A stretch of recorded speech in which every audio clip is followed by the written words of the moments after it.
day when India takes her place as a free and independent dominion in the British Commonwealth of Nations, I send you all my greetings and heartfelt wishes. At the stroke of the midnight hour, when the world sleeps, India will awake to life and freedom. तलवार की नोक पर या atom bomb के डर से कोई हमारे देश को झुकाना चाहे, दबाना चाहे, ये देश हमारा दबने वाला नहीं।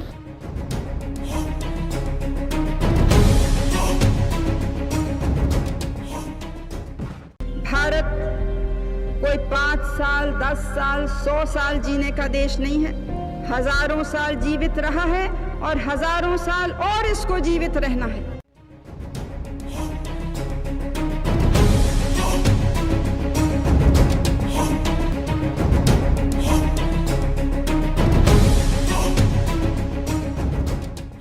अगर देश को उठना है, पुरुषार्थ करना हो, हम सबको पुरुषार्थ करना हो। मैं अपने आप को उसमें शामिल करता हूँ, अपने जो सहयोगी मिनिस्टर हैं बैठे उन सबको शामिल करता हूँ कि हमको अनवरत परिश्रम करना पड़ेगा, तब जाके ये देश उठेगा। हिंदुस्तान को कोई नहीं मार सका है आज तक। दुनिया की कई देश की हस्तियां मिट गई, ये देश कभी नहीं मिटा। विश्व ने देख लिया है कि हम अपने राष्ट्रीय हितों पर आंच नहीं आने देंगे, चाहे वो परमाणु अस्त्र क्षमता विकसित करने की बात हो, चाहे मिसाइल क्षमता विकसित करने की बात, या अपनी मातृभूमि से दुश्मनों को बाहर खदेड़ने की बात। देश बनता है देश की जनता की दलेरी और हिम्मत से और काम करने की शक्ति से।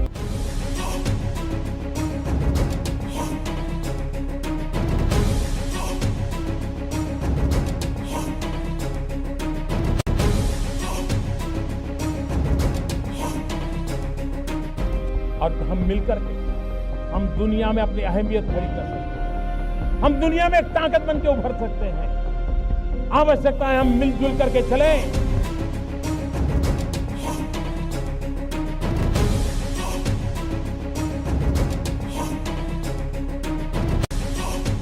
आइए मनाते हैं भारत की आजादी का अमृत महोत्सव।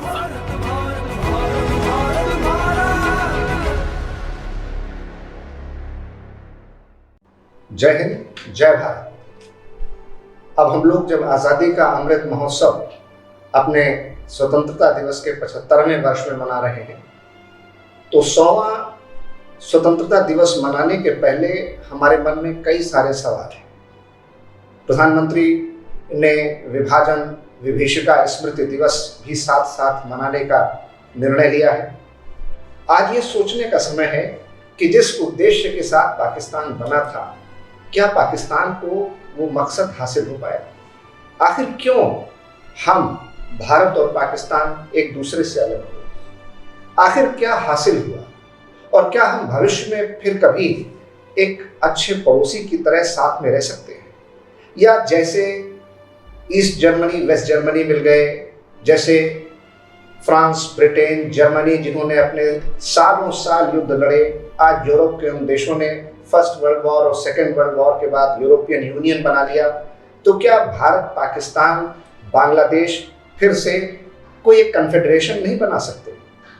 क्या हम एक जुट होकर के अपने देश में जो गरीबी है, भुखमरी है, जहालत है, अशिक्षा है, संप्रदायवाद है, विकास से जुड़ी चुनौतियां हैं, क्यों ना इनके साथ मिलकर लड़ें? आज मैं अपने साथियों के साथ इसी विषय पर चर्चा करने के लिए आया हूं कि आज़ादी के 75 सालों में हम कहां पहुंचे और अभी हमें और कितना दूर आगे जाना है। मेरे साथ हमारे इतिहास का पक्ष रखेंगे हमारे दीपक सर, अर्थव्यवस्था और उससे जुड़ी बातों पर अपने विचार रखेंगे हमारे अभिषेक सर, और विज्ञान और प्रौद्योगिकी के क्षेत्र में हमने क्या हासिल किया और कहाँ हम चूक गए या कम हासिल कर पाए, उस पर अपनी बात रखेंगे पुनीत सर। तो सबसे पहले मैं अगर बात करूं तो कुछ टर्निंग पॉइंट्स हैं हमारी इंडियन हिस्ट्री के आज़ाद हिंदुस्तान में। पहला तो 1947 में हमारा बंटवारा, दूसरा उसके ठीक बाद पाकिस्तान द्वारा कश्मीर पर ज़बरदस्ती एक जंग थोप दी गई। उसके बाद हम उससे संभले भी नहीं थे कि 62 में चीन के साथ लड़ाई हुई। फिर 65 में दोबारा पाकिस्तान के साथ जंग हुई, 71 में फिर से एक बार भारत और पाकिस्तान युद्ध के मोर्चे पर आमने सामने आए। इस बीच हमने पोखरण फर्स्ट और पोखरण सेकंड भी किया, लेकिन 2000 में कारगिल का युद्ध हो गया। उसके बाद भारत में लगातार उतार चढ़ाव होते रहे और 4 जंगें हमने और पाकिस्तान ने लड़ी, जिसमें हर बार जंग की शुरुआत पाकिस्तान ने की, ख़त्म हमने की। और उसके बाद 2000 से लगातार, बल्कि 90 के दशक से लो इंटेंसिटी कॉन्फ्लिक्ट चलता रहा, क्रॉस बॉर्डर टेररिज्म होते रहे और बहुत सारी बातें रही। तो सबसे पहले मैं अपने सहयोगी दीपक सर से जानना चाहता हूं कि आज़ाद हिंदुस्तान आज कहाँ पहुंचा और कहाँ आप आने वाले 100 वर्षों में देखते हैं। धन्यवाद सर, आप सभी को इस आज़ादी के अमृत महोत्सव की बहुत सारी शुभकामनाएं जो हमारे साथ हमें सुन रहे हैं या देख रहे हैं। लास्ट ईयर ये प्रोग्राम प्रधानमंत्री जी द्वारा लॉन्च किया गया। उन्होंने कहा कि हम आज़ादी का अमृत महोत्सव मनाएंगे, 75 वर्ष पूरे हो रहे हैं हमारी आज़ादी के, और उसका सेलिब्रेशन खास होना चाहिए, और इसलिए 1 वर्ष का पूरा ये कार्यक्रम लिया गया। और तिथि जो थी वो 12 मार्च ली गई। 12 मार्च इसलिए क्योंकि दांडी यात्रा गांधी जी ने उसी दिन शुरुआत की थी साबरमती आश्रम से, और एक प्रण भी गांधी जी ने उस दिन लिया था कि जब तक देश आजाद नहीं हो जाएगा मैं साबरमती आश्रम वापस नहीं लौटूंगा।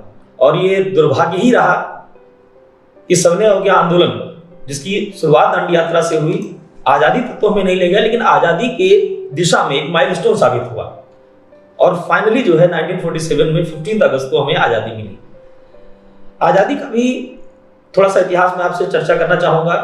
जब 1929 में पंडित जवाहरलाल नेहरू जी की अध्यक्षता में लाहौर सेशन हुआ, तो सेशन में यह तय किया गया था कि 26 जनवरी को और हम पूर्ण स्वराज की जो मांग हुई थी, पूर्ण स्वराज की मांग के साथ हम लोगों ने स्वतंत्रता दिवस मनाने का निर्णय लिया, और वो चलता भी रहा।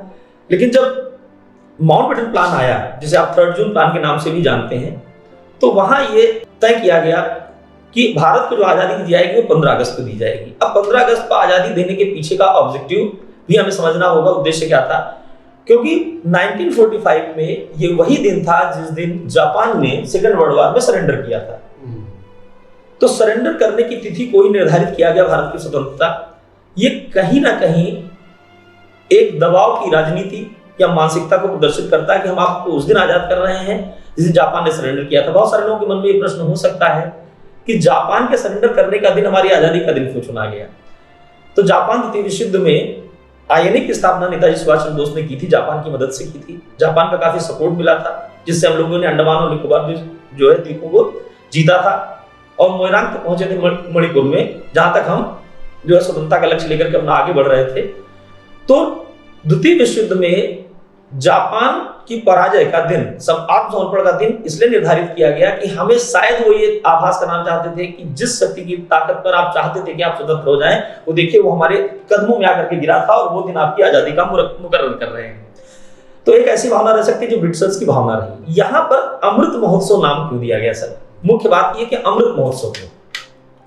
तो ज्यादातर हम जो सुनते हैं, जो समझते हैं, जो पढ़ रहे हैं, उससे ये मिलता है कि भाई जो अनसंग हमारे फ्रीडम फाइटर्स थे, जिनके बारे में लोग नहीं जानते, लोक नायक जो फ्रंट पर नहीं थे, जिनके बारे में नहीं जानते, क्योंकि अगर किसी से भी पूछा जाए आजादी के गुमनाम नायक, हाँ, तो वो कौन है, तो कुछ नामों के अलावा हमारे पास कोई नाम नहीं है। जैसे ट्राइबल के नाम हम नहीं जानते, ट्राइबल लीडर्स के नाम हम नहीं जानते, करोड़ों लोगों ने अपने त्याग, बहुत सारे रिवोल्यूशनरी एक्टिविटीज में शामिल लोगों के नाम नहीं जानते।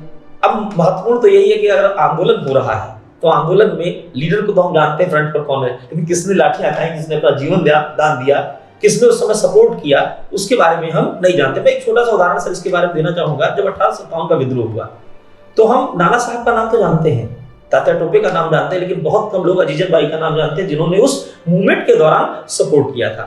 अब अमृत महोत्सव क्यों? तो इन 75 वर्षों में, आजादी के इन 75 सालों में इन गुमनाम नायकों की याद, हमारा संकल्प क्या होगा, हमारे उद्देश्य क्या होंगे, भविष्य को लेकर के हमारी कार्य योजना क्या होगी, इसको लेकर के अमृत महोत्सव मनाया गया। अब मुझे एक वाकया याद आता है, थोड़ा पौराणिक है सर, कि कुंभ मेले का जब आयोजन हुआ, देवासुर संग्राम हुआ, तो संग्राम के दौरान समुद्र मंथन किया गया। उस समुद्र मंथन से विष और अमृत दोनों निकले।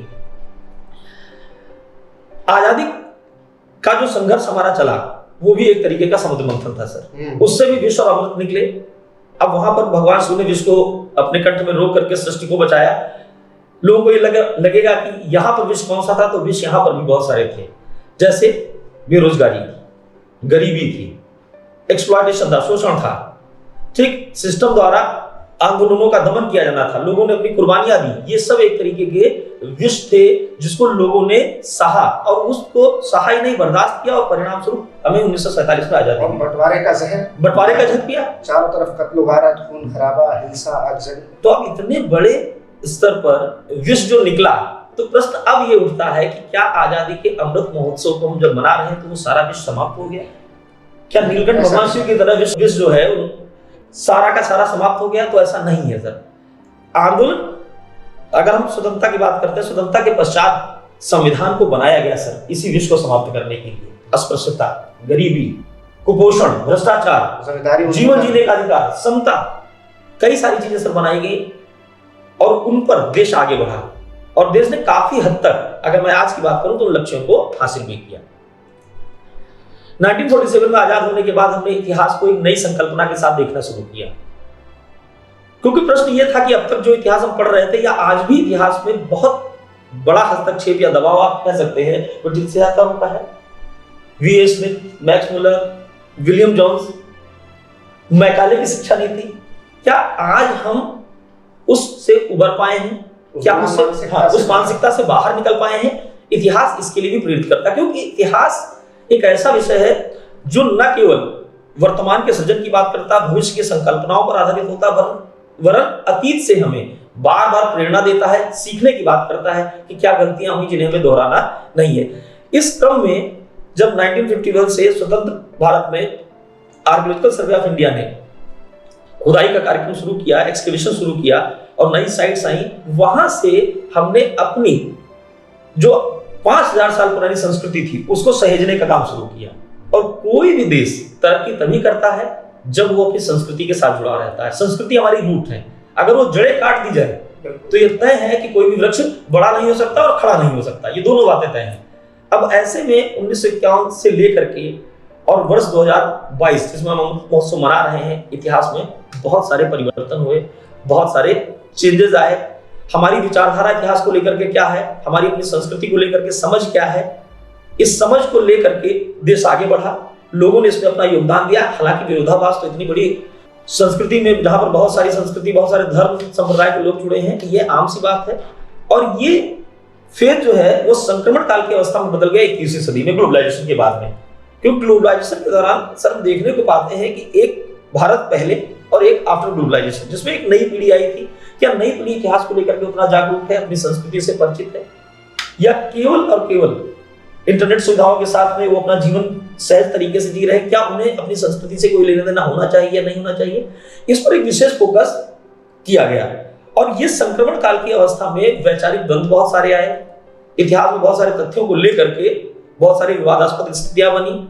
लेकिन देश के जो बुद्धिजीवी थे, जो इंटेलेक्चुअल्स थे, उन्होंने इतिहास में जो निगेटिविटी थी, जो नकारात्मक बातें थी, उनको साइडलाइन करते हुए सकारात्मकता को लेते हुए देश के विकास का काम किया। और परिणाम यह है कि आज हमारी एंशिएंट साइट से लेकर के और मॉडर्न समय तक की चीजों को अगर हम देखें तो वो कहीं ना कहीं विश्व इतिहास के पटल पर जा चुकी है। जैसे हाल ही में 40वां यूनेस्को ने वर्ल्ड हेरिटेज साइट में धौलावीरा को 40वां जो है अपना विश्व धरोहर स्थल घोषित किया।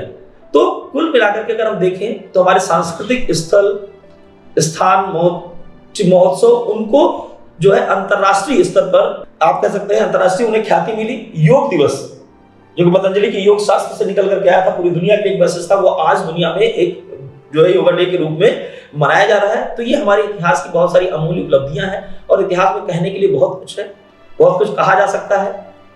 लेकिन जो संक्षिप्त में मैं आपको समझा सकता था मैंने बताने की कोशिश आपको की। और 2047 तक ये परिवर्तन की जो बयार है, ये मेरा ये मानना है जिस तरीके की बात हम करते रहे हैं विश्व गुरु बनने की, क्योंकि बात चाहे डेमोक्रेसी की हो सर या ग्लोबलाइजेशन की हो, ये सब कहीं ना कहीं भारतीय संस्कृति के मूल में है। जब हम ऋग्वेद के वसुधैव कुटुंबकम की बात करते हैं, हम सभा समिति और विदत जैसे संस्थाओं की बात करते हैं जो लोकतंत्र को आज परिभाषित करती हैं, जो पश्चिम का अंधानुकरण नहीं कहा जा सकता भारतीय लोकतांत्रिक व्यवस्था में। तो हमारी जो भी संस्कृति से हमें चीजें मिली, हमें विरासत जो भी चीजें मिली हुई हैं, वो सब हमारी अपनी है। हमें उन्हें सहेजना है, उन्हें समेटना है, और चूंकि वो वैज्ञानिक विचारधारा है उस पर हमें आगे बढ़ने की कोशिश करनी है। और यही प्रेरणा मुझे लगता है आजादी के बाद से हमारी लीडरशिप हमको देती रही है, इस पर हमें काम करने का।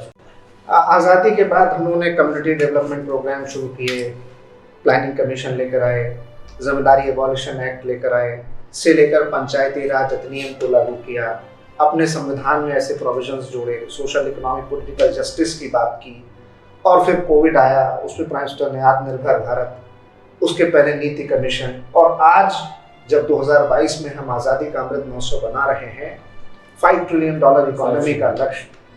आप जरा ये बताने का प्रयास करें कि कैसे हमारी अर्थव्यवस्था आज़ादी के बाद आज तक किन किन उतार चढ़ावों से जूझते हुए, चुनौतियों और समस्याओं का सामना करते हुए वर्तमान में पहुंची है, और आप भारतीय अर्थव्यवस्था का भविष्य कैसा देखते हैं? Thank you sir. सबसे पहले सभी को आज़ादी की शुभकामनाएं। जैसा कि सबको मालूम है कि हम लोग इस बार अपना अमृत महोत्सव मना रहे हैं, और सर मेरा ये मानना है कि किसी भी देश को अगर सुपर पावर बनना है तो उसकी इकोनॉमी जो है वो डेवलप होना बहुत सही। जिस दौर में हम आज़ाद हुए थे 1947 में, जब अंग्रेज हमें यहाँ से छोड़ के गए, उस दौर की इकोनॉमी को अगर आज की इकोनॉमी को हम कंपेयर करें तो इंडिया ने पूरी दुनिया के लिए एक एग्जाम्पल सेट किया। बहुत सही बात। जिन लोगों ने हम पर हंसी उड़ाई थी जब हम आज़ाद हुए थे कि भारत एक फेल्ड डेमोक्रेटिक सिस्टम बनेगा और ये रह नहीं पाएगा, इसका मार्केटाइजेशन हो जाएगा और आने वाले दिनों में ये भीख मांगेगा सबसे, हमारे देश में पॉलिटिकल विल पावर, सिटीजन्स का, हम नागरिकों का कोऑपरेशन, नेताओं का लीडरशिप और गवर्नमेंट जितनी भी सरकारें रही सबने पॉलिसीज बनाई और हमने लॉन्ग जर्नी जो है कवर की है। और कहाँ हम एक गरीब राष्ट्र के उसमें रूप में पहचाने जाते थे, वहां से लेके आज और फिर 47 में अपनी इकोनॉमी का जो लक्ष्य लेके चलते हैं तो हम इंडिया को $5 ट्रिलियन की इकोनॉमी बनाना चाहते हैं। तो जब हम इंडिपेंडेंट हुए थे तो भारत एक न्यूली बॉर्न कंट्री था जिसके पास कुछ भी नहीं था, एक एक्सप्लॉइटेड इकोनॉमी, रिसोर्सेज के नाम पे बहुत कोलोनियल इकोनॉमी थे हम, और सब कुछ तो खत्म ही हो चुका था। तो old civilisation and new country. तो पंडित जवाहरलाल नेहरू ने जब इस लीडरशिप को अपने हाथों में लिया तो उन्होंने वाकई बहुत रिमार्केबल काम किया कि उन्होंने सबसे पहला तो उन्होंने जो काम किया, उन्होंने इंडिया को सोशलिस्टिक पैटर्न पर चलाने की कोशिश की। And I think that was the need of that hour. उस समय समाजवाद की लहर विचारधारा थी ऐसी, और नेहरू जी बहुत ही रशियन इकोनॉमी से इन्फ्लुएंस्ड भी थे, प्रभावित थे। हालांकि संविधान में लेकर के इसको डिबेट हो गया था कॉन्स्टिट्यूएंट असेंबली में, अम्बेडकर साहब और नेहरू जी में, कि प्रियम्बल में इसको जगह दी जाए कि न दी जाए। इसलिए शुरुआती दौर में प्रियम्बल में सोशलिज्म नहीं आया, लेकिन नेहरू जी एकदम जो है स्ट्रिक्ट थे इस बात को लेकर के कि सोशलिस्ट इकोनॉमी को लेकर ही चलनी थी, उनका मानना भी था। और उस समय के मेरे ख्याल में दौर की हकीकत ये थी सर, क्योंकि सभी तो maximum countries in the world were colonised at that time. 1917 में जब रशियन रेवोल्यूशन हुआ उसके बाद के 50 तक आते लगभग 23 सालों के अंदर 1917 से बाइपोलर वर्ल्ड बन गया जिसमें एक तरफ इस्लाम लीड कर रहा था। और मैंने कहा पंडित नेहरू की ये संकल्पना नहीं, और रशिया में 5 ईयर प्लान बड़ा अच्छा इन्फ्लुएंस हुआ था, पूरी कैपिटलिज्म के खिलाफ लड़ाई लड़के आए थे। तो कैपिटलिज्म को कैसे ले लेते हैं कॉन्स्टिट्यूशन में, तो समाजवाद रखा गया। और नेहरू जी का मानना भी था कि पूरी दुनिया की सारी प्रॉब्लम्स जो हैं वो एबॉलिश की जा सकती हैं if all the world becomes a socialistic country. तो उस पैटर्न पे हम चले और 1950 में हमने प्लानिंग कमीशन की स्थापना की। 5 ईयर प्लान्स को फॉलो करते हुए हम अपने देश से गरीबी, भुखमरी, बेरोजगारी, इन सब चीज़ों को दूर करना चाहते थे, जो आज हमारे लिए, जैसा सर ने बताया, कि एक विश जैसा है। इसी विश को दूर करने के लिए हमको अमृत चाहिए, इसीलिए हम अमृत काल मना रहे हैं अपना, कि अमृत महोत्सव चल रहा है। ये समस्याएं जो है हमारे सामने विश रूप में है। तो वहां से प्लानिंग कमीशन से जो शुरुआत हो, यहाँ तक नीति आयोग तक आया, तो प्लानिंग कमीशन ने भी बहुत रिमार्केबल काम किया। ये प्लानिंग कमीशन है जिसने हमारे देश में एलपीजी रिफॉर्म इंट्रोड्यूस किया 1991 में। तो जो दौर शुरुआत के दौरों में चला उसमें सर हमारे देश के ऊपर आजादी के बाद भी नंबर ऑफ चैलेंजेस आए। हमने बहुत सारी चुनौतियां देखी कि लगातार 2 बार हमारे देश में 60 के डिकेड्स में सूखा पड़ा, ड्रॉट पड़ा, जिससे कि पूरा फूड ग्रेन हमारा जो है डिस्ट्रॉय हुआ। तो अमेरिका से हमारी PL480 डील हुई, जिसमें हमने अमेरिका से व्हीट इंपोर्ट किया, बड़ा अपमानजनक, बहुत अपमानजनक रहा। उसके बाद श्रीमती इंदिरा गांधी जी के लीडरशिप में हमने ग्रीन रेवोल्यूशन शुरू किया, and that was remarkable step as far as food grain is concern, कि भारत जो है हरित क्रांति के उससे जो है हम आत्मनिर्भर बन पाए कृषि के क्षेत्र में। और फिर लगातार उसके बाद यूक्रेन संकट में जब सारे विश्व के सामने खाद्यान्न का संकट है, आज दुनिया भारत की ओर देख रही है, और इतनी बड़ी पॉपुलेशन होने के बावजूद सरप्लस में है। हमारे प्राइम मिनिस्टर साहब ने बोला वर्ल्ड लेवल पे जाकर के कि अगर WTO में परमिशन दे तो हम पूरी दुनिया को गेहूं दे सकते हैं। तो ये कहीं ना कहीं ग्रीन रेवोल्यूशन का कंट्रीब्यूशन रहा। और उसी दौर में आप देखें कि कई रेवोल्यूशन हमने शुरू किए, व्हाइट रेवोल्यूशन शुरू किया, ऑपरेशन फ्लड चलाया, ब्लैक रेवोल्यूशन आया, बहुत सारे रेवोल्यूशन हमने शुरू किए जिससे हम अपने देश में एग्रीकल्चर रिफॉर्म कर सके। और 5 ईयर प्लान का फर्स्ट 5 ईयर प्लान का टारगेट ही जो है एग्रीकल्चर था। बिल्कुल। फिर उसके बाद हमने माइंडसेट अपना थोड़ा सा चेंज किया, गवर्नमेंट ने रियलाइज किया कि इंडस्ट्रियलाइजेशन भी होना चाहिए। तो आप देखते हैं सेकंड 5 ईयर प्लान में हमने महल नोबिस मॉडल इंट्रोड्यूस किया, जिसमें कैपिटल गुड्स इंडस्ट्री लगाने की बात आई कि इंडस्ट्रीज होंगी तभी हम एम्प्लॉयमेंट जनरेट कर पाएंगे। बट धीरे धीरे गवर्नमेंट जितनी भी रही, right from Pandit Jawaharlal Nehru to Rajiv Gandhi, सबने रिफॉर्म्स इकोनॉमी को लेकर के किए, सबने पॉलिसीज इंप्लीमेंट भी की। अब वो हो सकता है किसी की ज्यादा अच्छी तरह से इंप्लीमेंट हो गई, किसी की बहुत की, ये it's a matter of time. लेकिन सबका जो ओरिएंटेशन था वही था कि एनी हाउ हमें इंडिया को एक सुपर पावर बनाना है।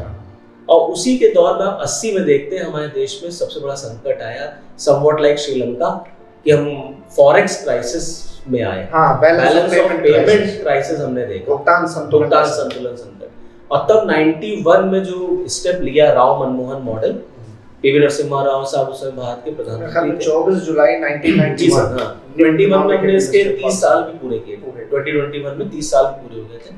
और LPG रिफॉर्म के बाद फिर हम देखते हैं कि ग्लोबलाइजेशन के बाद हमने बहुत लंबी छलांग लगाई, और उसने दिखा दिया कि जहां से हम चले थे, जहां से पाकिस्तान चला था, दोनों में कोई कंपैरिजन ही नहीं है।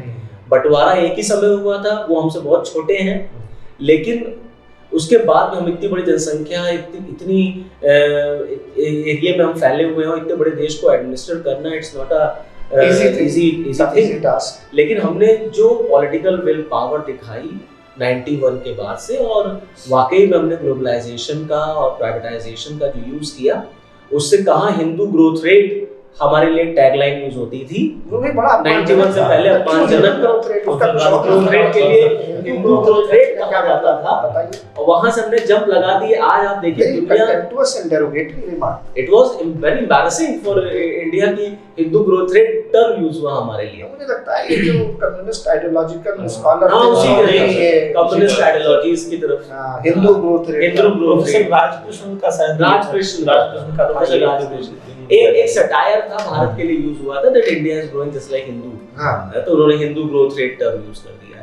नेशनल इनकम क्योंकि हमारी बहुत धीमे धीमे GDP बढ़ रही थी, लेकिन फाइनली उसके बाद फिर हमने बहुत सारे माइलस्टोन सर अचीव किए। 91 से आप देखेंगे पहले हमारे यहाँ कलर टीवी मतलब क्या होती है हमें पता ही नहीं था। वो एंटीने का दौर, जब छत पे जाकर के एंटीना हिलाया जाता था, तब रामायण महाभारत देखा जाता था। आज आप देखिए, आज LED LCD प्लाज्मा और सब कहाँ हम लोग आ गए, किस दौर से हम लोग चले थे, कहाँ तक आए।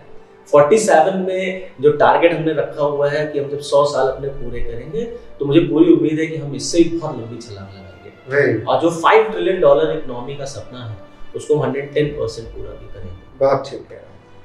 मैं समझता हूँ कोई भी देश बिना इकोनॉमी के आगे नहीं बढ़ सकता, लेकिन साइंस एंड टेक्नोलॉजी आज की दुनिया की ज़रूरत है। बिना साइंस एंड टेक्नोलॉजी के, और मेरा साइंस एंड टेक्नोलॉजी का मतलब है उसका मास पेनिट्रेशन, मास पॉपुलेशन।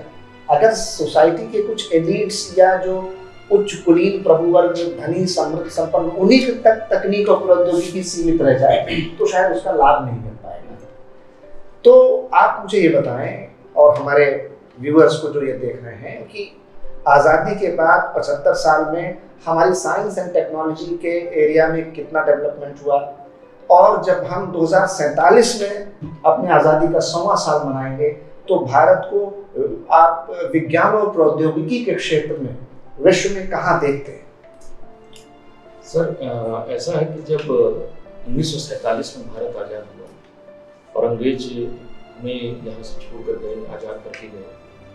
तो उस समय जो है अगर हम साइंस एंड टेक्नोलॉजी में इन्वेस्टमेंट करें तो that was 0.4% of GNP, gross national product का 0.4% जीएनपी का। और बेसिकली किसी भी तरह का साइंस एंड टेक्नोलॉजी में किसी भी तरह का इन्वेस्टमेंट कहें या किसी तरह का प्रोडक्शन कहें, कुछ भी नहीं हो रहा था। और इसमें प्रायोरिटी भी ऐसी नहीं हो सकती थी। आजादी के बाद बहुत सारी आजादी से ये पहले का काल था। और जैसे 1947 में आजाद हुई तो उसमें ये जो साइंस एंड टेक्नोलॉजी का पूरा जितना भी अचीवमेंट है तो 4-5 प्राइम मिनिस्टर का नाम लेना चाहिए। उन्होंने बड़ा रिमार्केबल काम किया। शुरुआत करते हैं पंडित जवाहरलाल नेहरू से, उसके बाद आते हैं लाल बहादुर शास्त्री, फिर आती हैं श्रीमती इंदिरा गांधी, श्री राजीव गांधी और अटल बिहारी वाजपेयी और अंत में आते हैं श्री नरेंद्र मोदी। ये 4-6 लोग ऐसे हैं, 6 प्राइम मिनिस्टर ऐसे हैं जिन्होंने अपने अपने कार्यकाल में देश की जो साइंस एंड टेक्नोलॉजी में जो वृद्धि है उसको बहुत बड़ा पुश किया। शुरुआत में हम जब देखते हैं हमारे प्रधानमंत्री जवाहरलाल नेहरू जी, भारत में विज्ञान और प्रौद्योगिकी की जितनी स्थापना अगर देखी जाती है, डीआरडीओ का गठन है, सारी चीजें सब उन्हीं के समय में हो रहा है।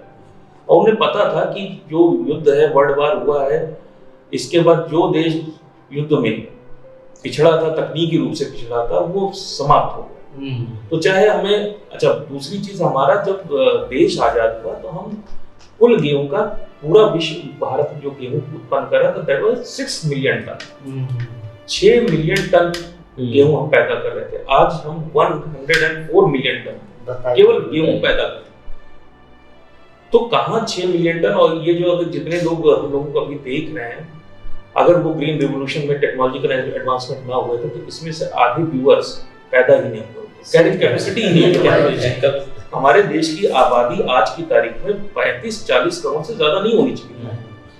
ये thanks to the green revolution कि इतने ज्यादा लोगों का हम पेट भर सकते हैं। और पेट भरने के साथ साथ अभी आपने देखा कि यूक्रेन क्राइसिस हो रही है, और जैसा आप लोगों ने कहा कि हम सरप्लस में इतने ज्यादा हैं कि हम दूसरे देशों को अच्छी दरों पे, सस्ती दरों पर अपना गेहूं और चावल बेचने को तैयार हैं।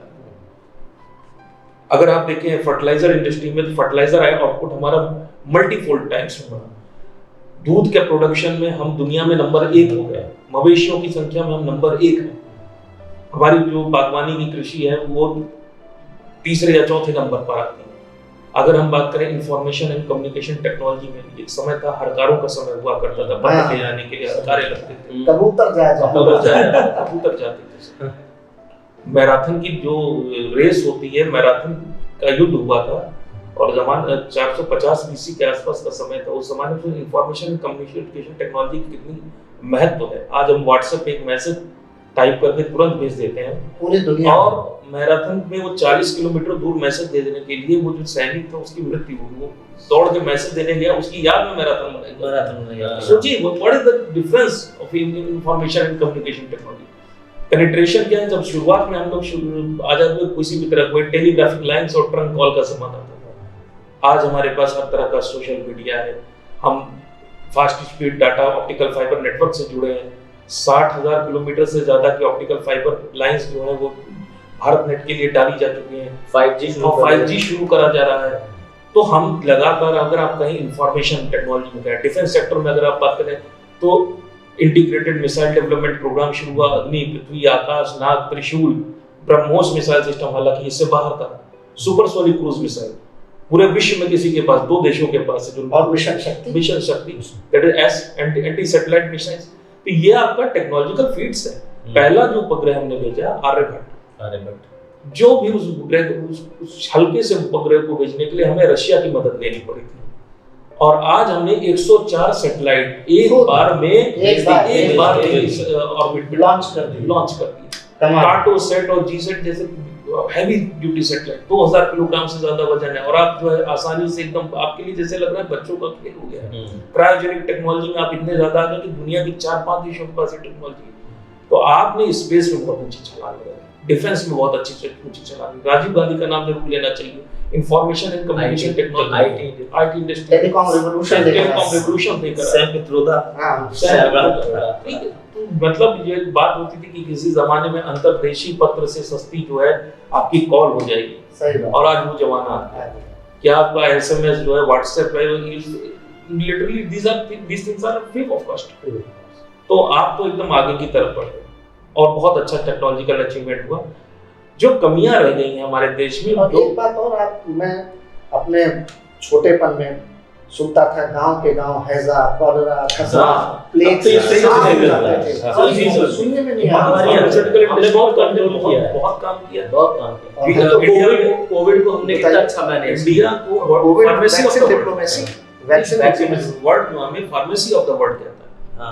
हर तरह की दवाई हम मैन्युफैक्चर करते हैं, हर तरह की जितनी भी जेनरिक दवा है, सबसे सस्ती दवा, सबसे अच्छी क्वालिटी की दवा भारत में मैन्युफैक्चर होती है।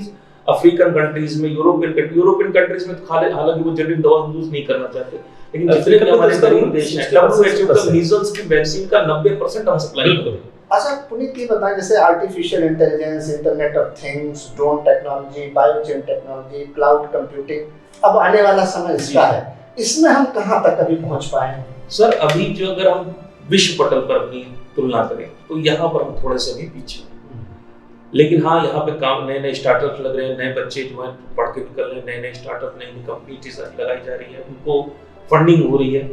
तो आने वाले समय में अगर मैं देखूँ तो प्राइवेट सेक्टर जो है बहुत आगे निकलता दिख रहा है इसमें, लेकिन हाँ थोड़ी सी कमी जो हमें गवर्नमेंट सेक्टर में दिखाई पड़ रही है कि एजुकेशनल इंस्टीट्यूट उस हिसाब से स्पीड अप नहीं कर रही है। हमारी हमेशा से कमजोरी रही है, आजादी से लेकर के अब तक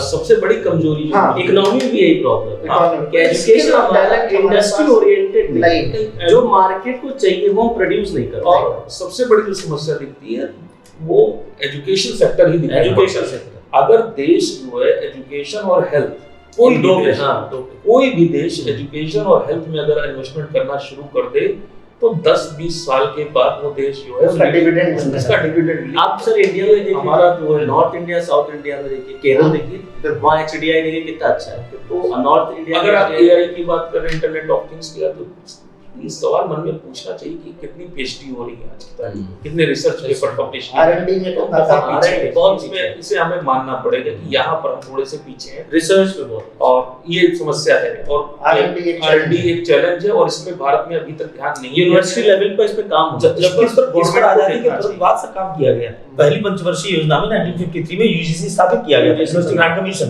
डॉक्टर राधाकृष्णन कमेटी की रिकमेंडेशन पर, और जो आप कह रहे हैं इसी उद्देश्य को पूरा करने के लिए किया गया था, लेकिन वो अभी भी फुलफिल नहीं हो पाया। ये चैलेंज है, फुलफिल नहीं हो पाया। अब तो यूनिवर्सिटी ग्रांट्स कमीशन की जगह न्यू एजुकेशन पॉलिसी में एक ही आ गया, हायर एजुकेशन।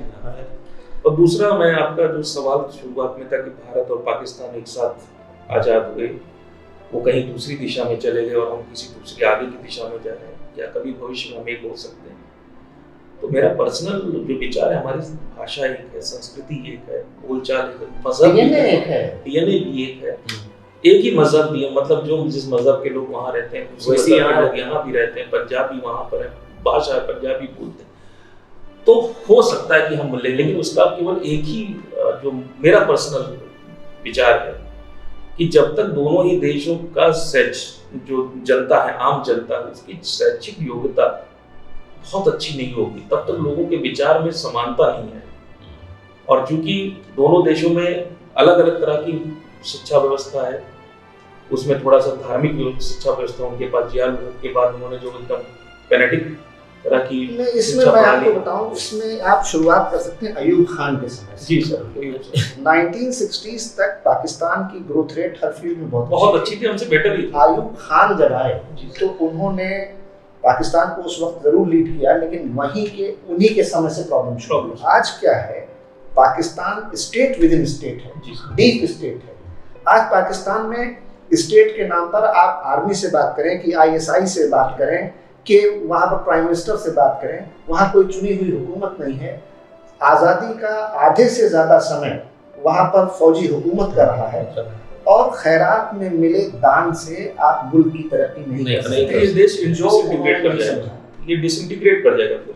और जिस उसूल को लेकर, सिद्धांत को लेकर के आपने टू नेशन थियरी कि हम दो अलग अलग मुल्क, दो अलग अलग कौम हैं, हम एक साथ नहीं रह सकते, आजादी के न जाने कितने हजार सालों 100 सालों से हम लोग साथ साथ रहते चले आए। आजादी की पहली लड़ाई 1857 में हमारे घर से घर, आंगन से आंगन, सहन से सहन मिले हुए थे। हमारी यारी दोस्ती रिश्तेदारियां, उठना बैठना खाना पीना साथ होता था। और अब जब पाकिस्तान 47 में बन गया और धीरे धीरे करके हिंदू, सिख या जो भी थोड़ी बहुत माइनॉरिटीज थी, आज वहां पर वो मिनिस्क्यूल माइनॉरिटी भी नहीं रह गई है। अब तो आप सिर्फ और सिर्फ एक ही रिलीजन है कहने के लिए जी, और फिर भी आप आपस में लड़ रहे हैं। तो शिया, सुन्नी, अहमदी, बरेलवी, गोरा, ये समस्या है। क्या है तो उनमें जो आपस में ही समस्या है कि आप सिर्फ रिलीजन के नाम पर एक नहीं मान नहीं सकता। ये तो एकदम सिंपल सी चीज है, अगर आप डेवलप नहीं कर पाएंगे। हर हिस्सा जो उनका जो है एक दूसरे से लड़ाई कर रहा है और सबका रिलीजन नहीं कर, तो रिलीजन तो नहीं, लेकिन हाँ ज्ञान आपको एक दूसरे से मान सकता है। अगर दोनों देश एक दिशा में चलना चाहते हैं, अगर कल को चैलेंजेस दोनों के लिए सेम है, सेम चैलेंजेस है, गरीबी, बेरोजगारी, अल्फा सिंधु घाटी की सभ्यता से लेकर हमारे सिविलाइजेशनल वैल्यूज एक हैं, इथोस एक है, कल्चर एक है।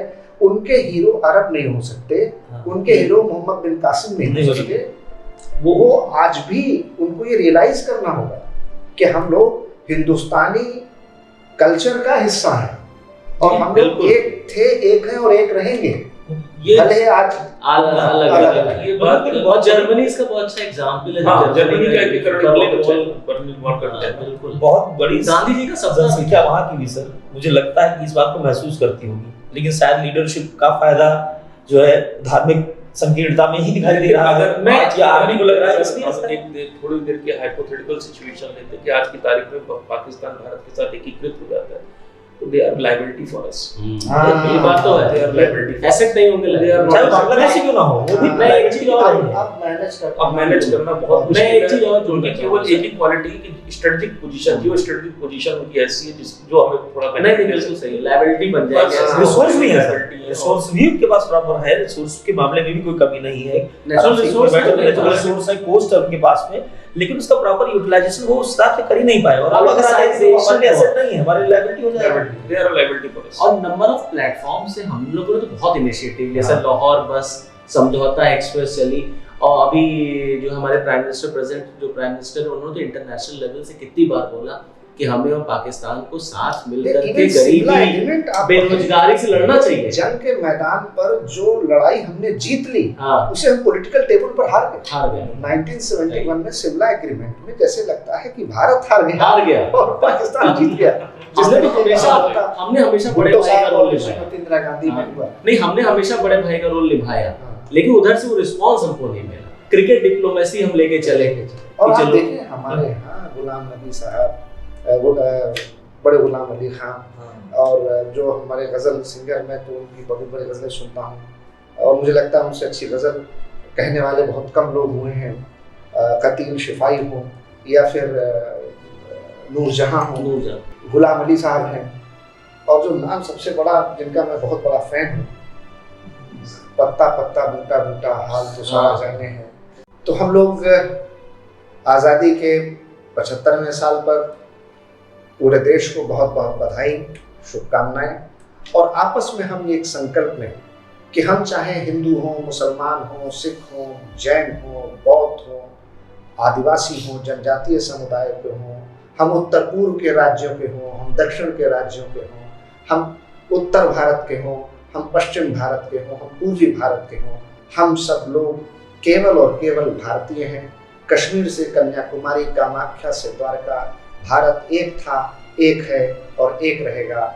और इन्हीं सब शुभकामनाओं के साथ जय हिंद, जय भारत।